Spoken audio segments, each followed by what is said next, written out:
In this video, I want to give an overview of the front line in Ukraine. It's been a while since I made one of these updates, and quite a lot has happened.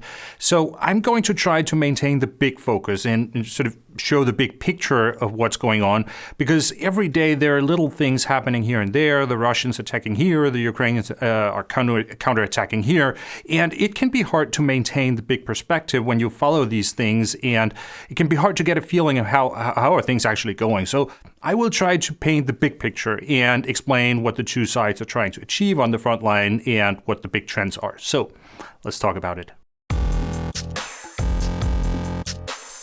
If we start in the north, then it's been almost 2 months since Russia started their new Kharkiv offensive. I'm using maps from deepstatemap.live to show this. When they launched this offensive, then it was all over the news, and there were some very alarmist messages about how Russia was going to take Kharkiv, and this was going to lead to a chain reaction, and maybe the Ukrainian forces could collapse, and nothing of that has happened. The Russians have now been stuck in these two small areas for a long time, and it doesn't really seem like they have the strength to develop the offensive in this area a whole lot.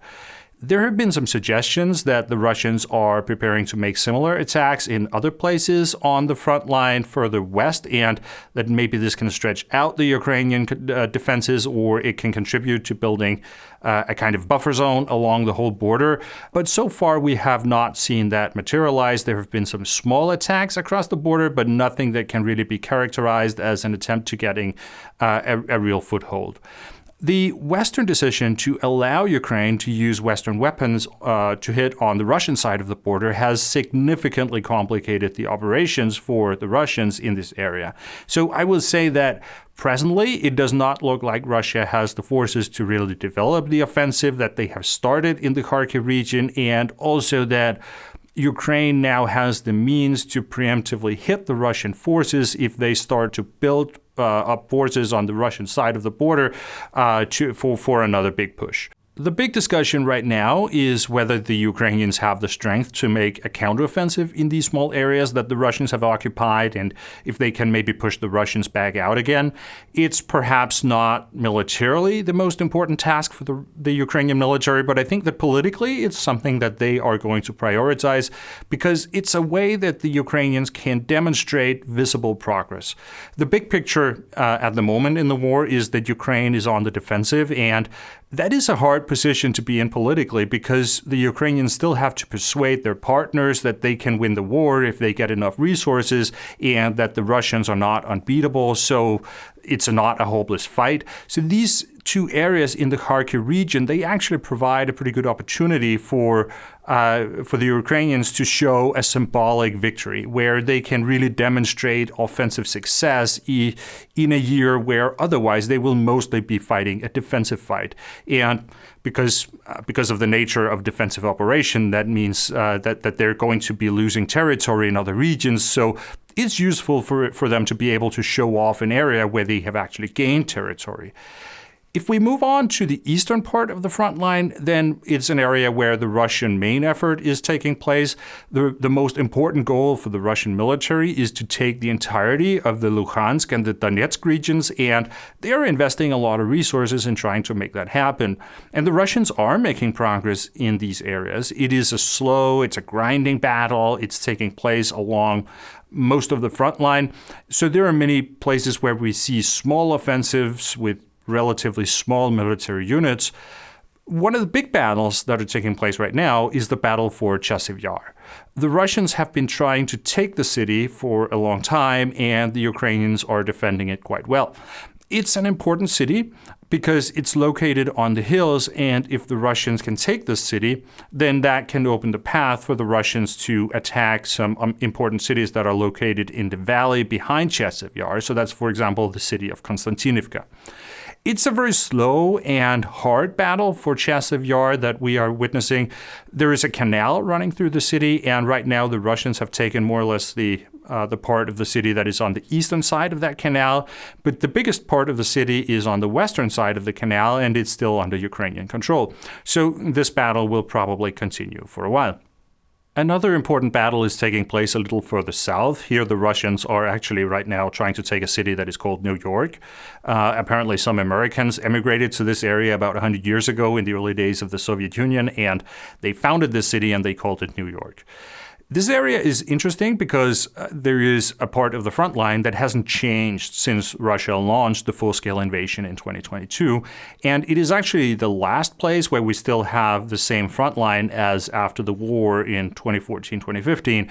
The Russians are trying to work their way toward the city of Toretsk from two different directions. And if they can do that, then maybe they can create a pocket and they can force the Ukrainians to withdraw from a bigger area. The last battle I will highlight is the Russian push from the city of Ocheretine. It is perhaps the most important battle on the front line right now because what the Russians are trying to do is to reach this road that is running from the city of Pokrovsk and up toward Chasiv Yar. This road is very important for the Ukrainian logistics in the whole area, and if the Russians can cut this road, then it will significantly reduce the mobility of the Ukrainian forces in the area and make it much more difficult to get supplies to the front line. If we go to the southern part of the front line, then frankly, there isn't a whole lot happening right now. The Russians have been pushing to take back the territory that Ukraine gained during the summer offensive last year, and they've been partly successful. They've managed to take back some of it, and there is still fighting, but there isn't a whole lot of movement right now. And finally, if we go to the area across the Dnipro River, then there's also not a whole lot to talk about. There was a Ukrainian presence for a long time on the Russian control side of the river. To some extent, that is still the case. But it seems that the Russians have managed to contain the Ukrainian presence and to get it more or less under control. We haven't heard a whole lot of news from this area recently. And I think there might be a connection to what is happening in the Kharkiv region. When the Russians attacked into the Kharkiv region, then many people said that this is a diversion operation and that the goal is to force the Ukrainians to take forces from other areas, which would then create weaknesses that the Russians could exploit. And I think what people had in mind was that this was supposed to create weaknesses in the Donetsk area where the Russian main effort is taking place. And I don't think that has worked in that sense because we don't really see signs that the Kharkiv offensive has forced the Ukrainians to divert resources from the eastern part of the front line. But I do think it's possible that it has diverted resources away from the Dnipro area, and that is the reason why we are now seeing less activity in this area, because the Ukrainians are focusing on trying to put together a counteroffensive in the Kharkiv area instead. So that was the front line. The biggest fights are taking place in the east, where the Russian main effort is. But there are also some interesting things that are taking place in the north, where it will be interesting to see if the Ukrainians can have success with a counteroffensive in the coming months. And then in the south and across the Dnipro River, it seems to be quite stable right now.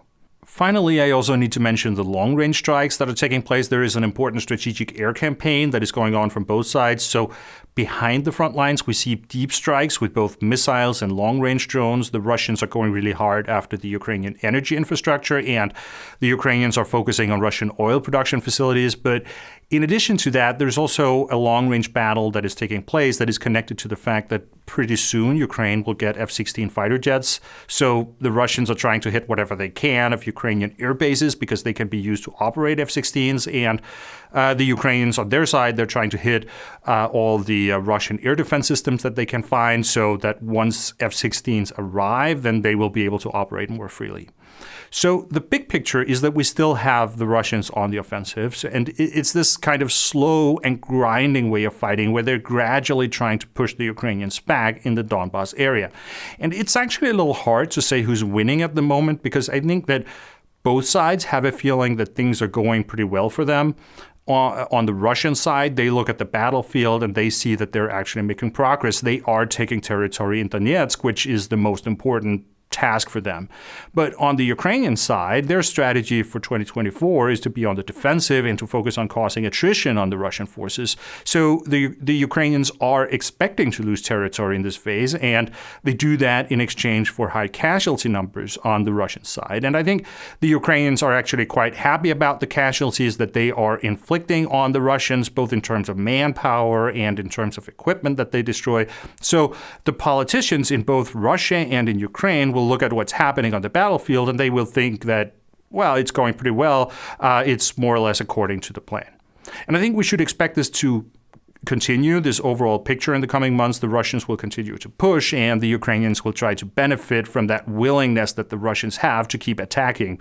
Because when you attack, you take bigger casualties, and at some point, sooner or later, the offensive will reach what is called the point of culmination. And that's the moment at which the Russians will no longer be able to make progress because the offensive has just run out of energy. And that will happen at some point. So if I am to finish off with a couple of things that I think we could look out for in the coming months, then I will say the first thing is that we should look out for signs that the Russian offensive has culminated.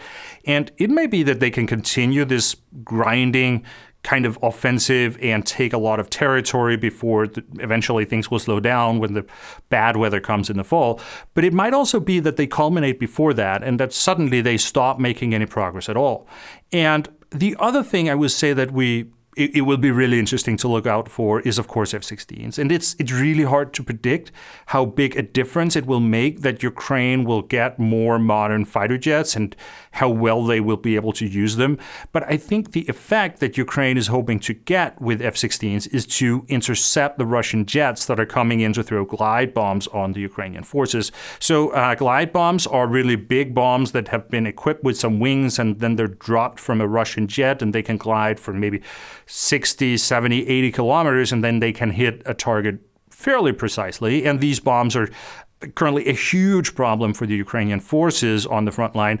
And if the F-16s can mean that Russia won't be able to use those bombs so much anymore, then that would make a huge difference for the Ukrainians. So I think that's another thing to look out for in the couple of months, if the F-16s will make a difference in reducing the pressure on the Ukrainian positions, or if the Russians will manage to find some kind of solution where F-16s won't make a big difference. Okay, I will end it here. I hope you found it useful with this overview of the front lines. If you want to support the channel, you can subscribe to my newsletter on www.logicofwar.com. Thank you very much for watching, and I will see you again next time.